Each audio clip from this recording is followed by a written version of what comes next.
আপু, skin care product বেছে নেওয়ার সময় কি দেখে নিব? স্কিন কেয়ার প্রোডাক্ট বেছে নেওয়ার সময় প্রথমে আপনাকে বুঝতে হবে আপনার স্কিন টাইপ কি, যেমন অয়েলি, ড্রাই, কম্বিনেশন, সেনসিটিভ বা অ্যাকনি প্রোন কিনা।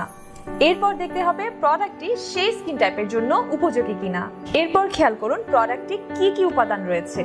যদি আপনার ত্বক সেনসিটিভ হয় তাহলে ফ্রেগ্রেন্স, অ্যালকোহল, প্যারাবেন এড়িয়ে চলা উচিত।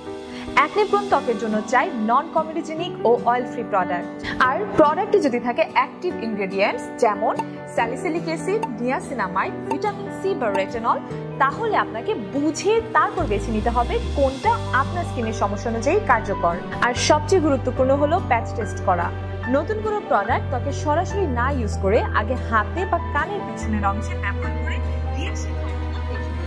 এছাড়াও রিভিউ বা রেটিং দেখে নেওয়াও কাজে দেয়, কিন্তু ভুলেও ট্রেন্ড দেখে বা অন্যের রুটিন দেখে প্রোডাক্ট কেনা থেকে বিরত থাকুন। নিজের প্রয়োজন বুঝেই বেছে নিন আপনার জন্য কোনটি পারফেক্ট।